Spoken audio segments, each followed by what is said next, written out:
Selamat malam, nama saya Mo Sidik. Saya gagal jadi caleg. Nggak masuk ke kotak. Gimana masukinnya ya? Gue seneng ke pemilu sekarang, zaman modern sekarang pemilunya. Gue udah ikut pemilu dari beberapa tahun yang lalu. Gak kayak lo, gue agak tuaan dikit.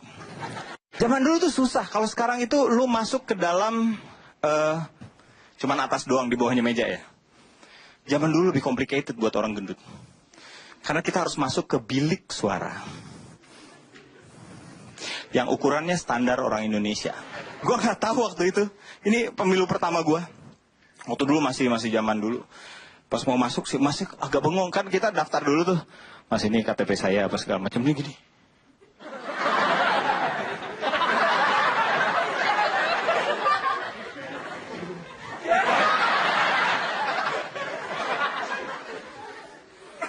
Saksi sah belum pak.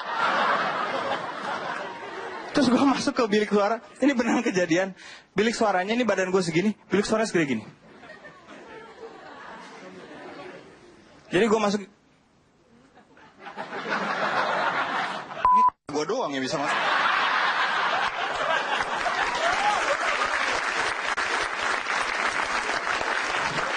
Akhirnya gue waktu itu masih nyoblos. Masih nyontreng. Akhirnya gue menyontreng gini. Masih kena juga perut, tahan nafas. Jadi lo bayangin ya, gue harus ada di bilik itu. Dulu peserta pemilu, di sini sekarang cuma 13. Dulu ada 30 lebih. Gue harus ngeliatin satu-satu sambil tahan nafas.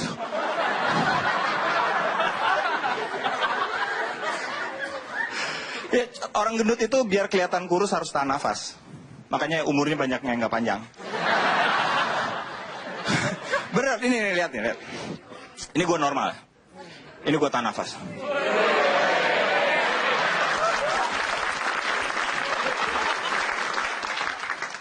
Jadi yang paling sengsara adalah kalau masuk mall. Banyak cewek-cewek cantik kan. Setiap ketemu cewek cantik gue tahan nafas. 2 orang cewek-cewek tahan nafas lagi. Pulang dari mall asma. Itu berat. Jadi kita tahan nafas gitu. 20 menit nyariin 30, 4 orang pingsan, orang gendut di dalam bilik. Terus zaman sekarang juga enak. Zaman sekarang ini nyoblos lagi ya. Dicoblos cuk gitu ya. Nah zaman dulu tuh dicontreng. Ini nggak cocok sama orang Indonesia. Karena orang Indonesia kalau nemu foto dikasih pulpen,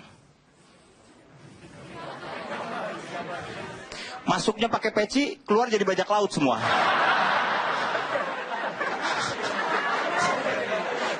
Bajak lautnya ompong.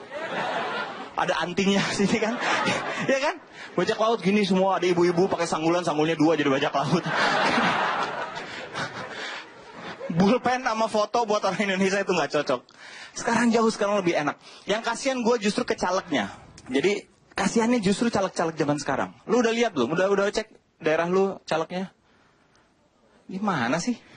Udah cek? Ada yang cek? Pantesan negara kita kayak gini yang anak-anaknya kayak gini pada bolos, pada nonton stand up komedi semuanya. Mau jadi apa? Lo harus cek. Lo harus masuk ke website yang gue nggak tahu apa websitenya namanya. Di Google aja, Google. Ya, dicek siapakah wakil-wakil dari tempatmu. Insya Allah nggak ada yang kenal semuanya. Gue nggak ada yang kenal. Wah, ini ada Maknyus nih. Tau nggak, Bondan kan ada, dia nyalonin, dia doang yang gue kenal. Kayaknya gue nyolong dia nih. Soalnya dia suka makanan, jadi gue suka. Cocok banget sama gue.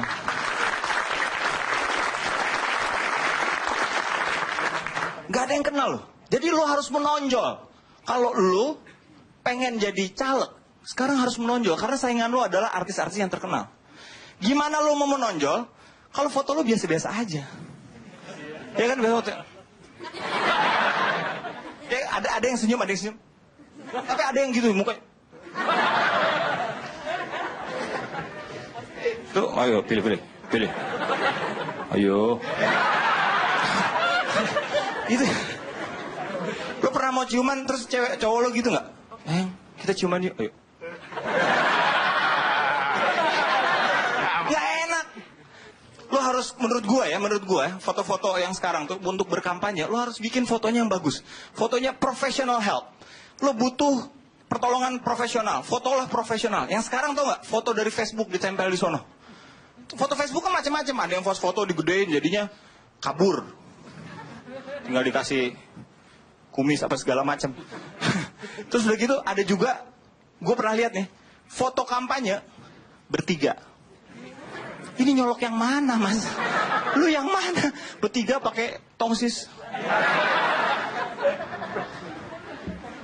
Terus ada lagi yang bertiga, belakangnya pantai. Merekanya kecil. Masa nyolok pantai? Gitu loh. Jadi lu harus kreatif, Yang paling parah adalah berkampanye di ambulans. Pernah lihat? Ambulans itu kan kematian, orang sakit, isinya orang sedih. Muka dia gini nih. Jadi gue pernah lihat mobil, gue nggak perlu sebut lah ya.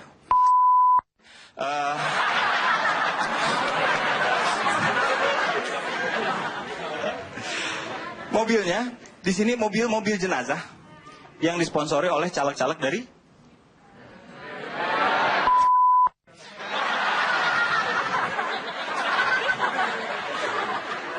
ya, mobilnya warna partainya.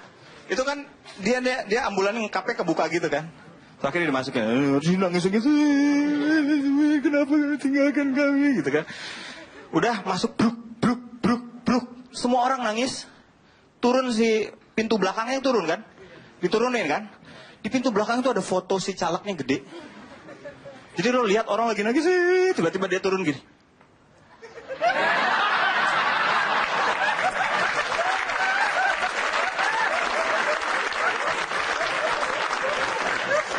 Ini nggak efektif banget. Ada cara yang paling gampang lagi. Karena tahun ini lo bakal nyoblos. Lo akan nyoblos pakai paku. Jadi untuk para caleg, bikin foto Anda senyebelin mungkin. Misalnya, apa-apa terserah gitu apa yang. Ya, jadi lu pas masuk kotak suara nyari, ini asik nih, ini sopan banget. Wah, ini nyebelin nih.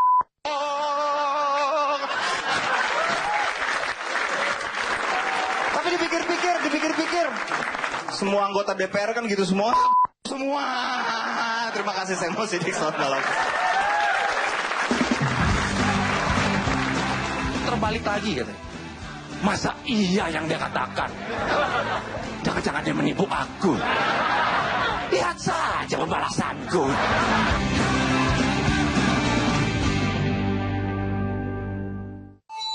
Nah, jadi misalnya nih kalau gue pilih pacar gue itu, gue gak bisa nabung, dia bisa nabung.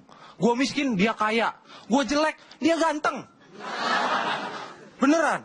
Mahmud, kamu nonton aku? I love you sayang. Ya, terus ya. Sekarang udah yang namanya musim pemilu, ya, pemilu 2014. Karena gue dari Bekasi, gue pengen pesen kepada para caleg-caleg Bekasi. Kalau misal lu buat program, tolong menyentuh ke pendidikan. Karena anak kecil di Bekasi itu orangnya bangor-bangor, nora-nora. Serius nih. Jadi kalau anak kecil di Bekasi itu, kalau temennya punya sepatu baru, itu biasanya dia sibuk main kenal-kenalan. Ih, sepatu lu baru, kenalan dong. Itu masih untung punya sepatu baru. Gimana punya celana baru? Celana lu baru, kenalan dong. Cok. Ya, makin lama makin gede makin kurang. Ya, udah mulai main kata-kata nama bapak. Bagi lu semua yang masih main kata-kata nama bapak, gue bilangin jangan jangan ragu-ragu. Ini gue pernah ngalamin ya, pengalaman buruk mengenai kata-kata nama bapak ini. Jadi gue punya temen, itu namanya Radit. Bapaknya namanya Subi. Saking seringnya gue ngatain dia, gue udah manggil dia bukan Radit lagi. Tapi gue udah panggilnya Subi. Yang lucu gue pernah nelpon ke rumahnya. Jadi gue telepon ya. Halo, Subinya ada? Iya, saya sendiri. Gue tunggu 15 menit ya, terus gue telepon lagi. Kali ini lebih kalem. Halo, selamat malam Om. Raditnya ada? Oh, Radit. Bentar ya. Subi! Temen lo! ngaco gitu. Ya. Terus seandainya gue jadi caleg ya, gue itu pengen punya program. Ya, program gue itu pemberantasan pacaran di depan umum. Serius ya. Jadi kalau misalnya di Bekasi itu, ya banyak orang yang pacaran di depan kali, di BKT itu. Ya, terus abis itu biasanya mereka pacaran di atas motor gelep-gelepan lagi. Kalau gue jadi caleg, rasanya pengen gue fogging. Biar kabur. Setelah gue observasi nih ya mereka punya step by step bagaimana cara berpacaran di atas motor. Ya, step pertama itu biasanya 30 menit pertama mereka duduk di atas motor sambil BBM-an, ya kan? Halo sayang gitu. 30 menit kedua mereka duduk ditutupi motor. Ya, 30 menit selanjutnya motornya ada, kagak ada orangnya. Kan ujung-ujungnya mesum, betul nggak? Masa dia berenang di Kalimalang? Ya, kesel-kesel gue bawa aja motornya. Lumayan, buat pacaran depan kali. Serius ya? Terus kalau gue perhatikan, kenapa sih masyarakat Indonesia itu kebanyakan golput? Jelas aja karena mereka tuh sebenarnya nggak tahu calon yang nanti akan memimpin. Mereka nggak tahu profilnya. Karena menurut mereka lebih baik nonton sinetron daripada nonton berita seputar pemilu. Ya, ini serius. Jadi kalau gue lihat emak-emak gue itu demen banget nonton sinetron. Apa sih enaknya? Gak ada unsur edukatifnya, lu tau gak? Ya, apalagi tokohnya itu aneh-aneh. Ada satu tokoh aneh menurut gue, itu ada emak-emak antagonis. Ya, biasanya itu kerjaannya ngomong dalam hati, tapi mukanya berekspresi. Biasanya dia ngomong gini, lihat saja pembalasanku. Susah banget men itu hidupnya. Kalau misalnya dia kesasar dan nanya jalan, mungkin kayak begitu juga. Bang, Bulak Kapal lewat mana bang? Oh, ibu lurus, belok kiri, ntar ada perempatan, ibu putar balik lagi gitu. Masa iya yang dia katakan? Jangan-jangan dia menipu aku. Lihat saja pembalasanku.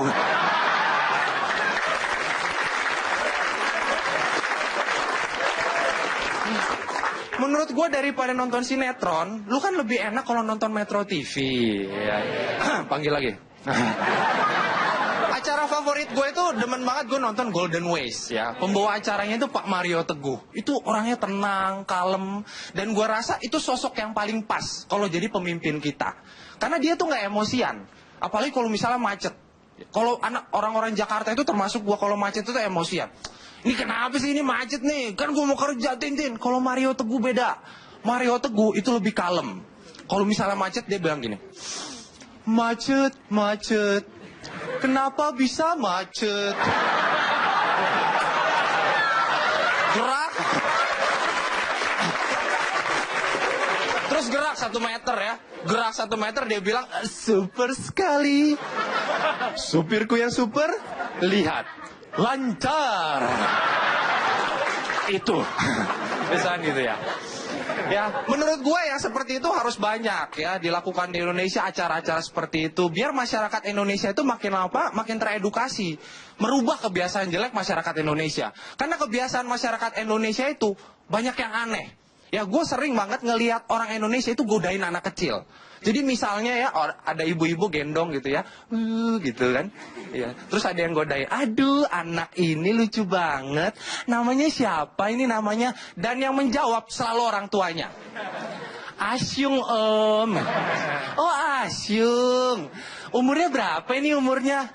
5 bulan om. Di iseng nanya gitu, anak resmi anak haram ini? Anaknya yang jawab, anak haram om.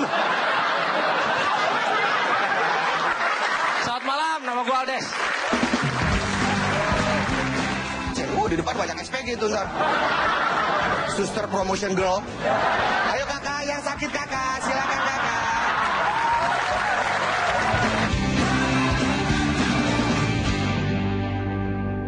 Itu kalau konvoy kampanye di jalan raya, itu theme songnya sama. Theme songnya sama. Tin tin tin tin tin tin tin tin tin tin. Dari dulu sampai sekarang sama begitu. Gak pernah tuh gua ngeliat ada konvoy kampanye jalan raya, terus klaksonnya tin tin tin tin tin tin tin. Gak kreatif. Apapun partainya, itu kalau kampanye di lapangan, itu rundown acaranya selalu sama. 10 menit orasi, 3,5 jam dangdutan. Apapun partainya, janji mereka katanya mau merubah negara ini, mau merubah bangsa ini katanya. Tapi mereka masih pakai cara-cara lama buat berkampanye. Nggak kreatif. Ini sama aja kayak lu mau niat move on dari mantan lu. Ya kan? Tapi di HP-nya masih lu tulis tuh nama dia Cintaku. Foto mesra dia masih lu pajang. Celana yang ketinggalan masih lu bingkai. Ironis. Katanya mau perubahan. Ya paling yang berubah sekarang, kalau kampanye yang sekarang tuh paling pakai media sosial gitu ya. Pakai sosial media. Di YouTube, Twitter, Kaskus. Tapi gua ngelihat ada salah satu calon nih, sporadis banget nih gunain internet. Gua buka FB, ada iklan dia. Gue buka Twitter, dia lagi. Gue buka Kaskus, dia lagi. Gue buka Kloset, ada dia. Ngapain lu mau keras?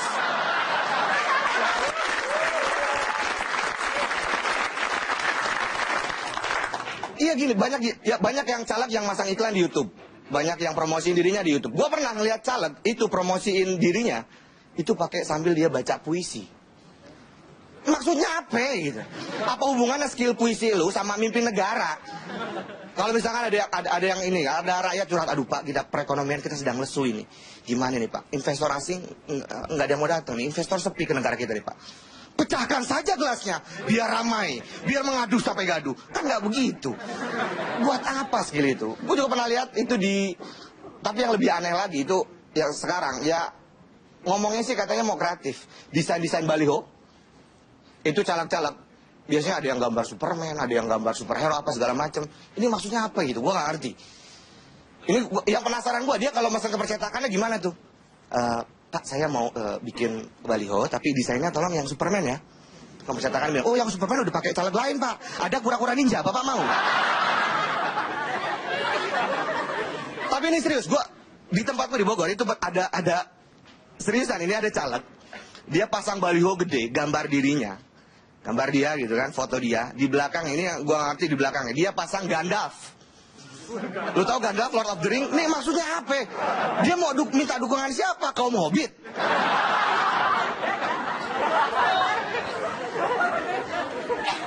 Suka aneh gitu. Ya kesannya gua ngerasa digoin apa gimana gitu kan. Ya tapi biar gimana juga, biar kampanye mereka aneh-aneh. Gua dari dulu nggak pernah golput. Sini ada yang berencana golput? Ada yang baru pertama kali milih nggak di sini? Ada yang baru pertama kali nyoblos? Oh mbaknya baru pertama kali nyoblos nih banyak. Wah ya baru pertama kali nyoblos ya. Dicoba. Buat lo yang baru pilih atau lo yang ada yang berniat golput nggak sini? Menurut gue jangan ya golput deh, sayang. Itu masa depan lo ditentukan sama hasil coblosan lo semua. Serius, pemerintah alokasikan dana. Ini kalau lo hitung-hitung. Ini dari 5 tahun ke belakang, ini pemerintah alokasikan dana buat pilkada, buat pemilu, buat kampanye, itu sekitar 170 triliun lebih. Wah gila, lu bisa bayangin duit sebanyak itu? Lu nggak usah bayangin mas, jangan. Kasihan, ntar lu sawan lagi. Lu megang 100 ribu aja gemeteran. Jangan. 170 triliun, itu kalau dialokasiin ke hal yang lain, itu lu bisa bangun, pemerintah bisa bangun 2000 km jalan tol. Kalau dibikin di Jakarta, itu sampai jalan-jalanan komplek, itu jalan tol semua itu. Lu kalau mau ke rumah Pak RT harus masuk jalur lambat. 170 triliun. Kalau dialokasikan buat bangun rumah sakit, itu bisa bangun 1.500 rumah sakit umum daerah. Nggak bakalan ada lagi tuh yang namanya kasus pasien yang kekurangan kamar, pasien ditolak rumah sakit. Wah, mungkin karena saking banyaknya, ini rumah sakit bakalan bikin promo. Biar buat dapetin pasien. Di depan banyak SPG tuh ntar. Suster promotion girl. Ayo kakak, yang sakit kakak, silakan kakak.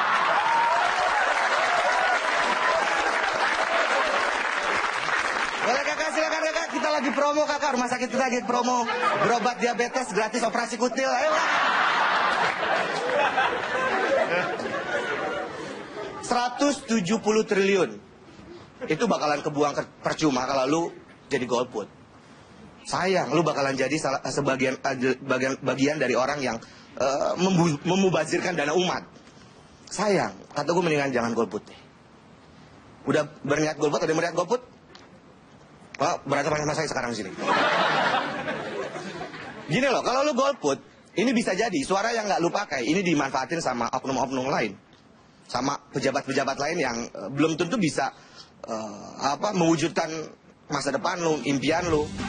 Kalau lu golput, lu berarti menaruh atau mempercayakan masa depan lu, mimpi-mimpi lu, termasuk mimpi basah lu mungkin, pada orang lain yang belum tentu bisa mewujudkan.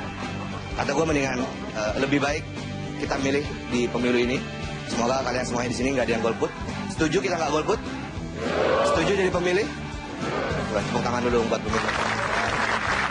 Terima kasih, gue dari Kendal, selamat malam.